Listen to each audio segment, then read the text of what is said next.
C'est ici, dans ces nouveaux locaux, que les victimes de violences sexuelles pourront être prises en charge, le tout dans un cadre plus intime, plus discret pour celles et ceux qui souhaitent être écoutés. C'est très important d'avoir un lieu neutre, discret, qui permet en fait aux personnes, aux bénéficiaires en fait de s'adresser en toute sécurité, sans être stigmatisées ou reconnues.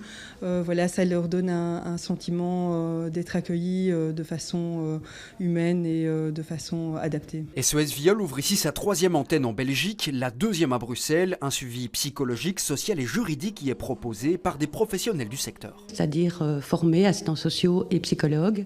Nous travaillons avec une juriste également pour tout l'accompagnement sur le chemin judiciaire. Vous savez que la justice est encore très hermétique à la question des victimes de viol.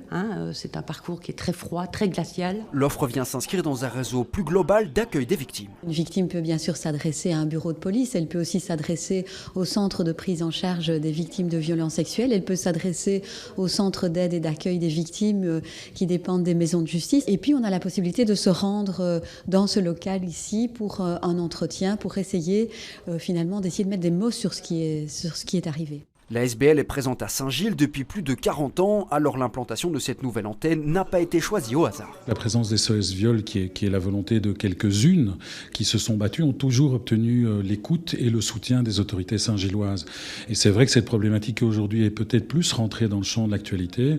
Malheureusement, est un phénomène que la présidente voudrait voir éradiquer, mais malheureusement qui montre encore sa cruelle nécessité. Depuis avril 2020, SOS Viol met également un service de chat en ligne à disposition des victimes. Il est accessible 12 heures par semaine.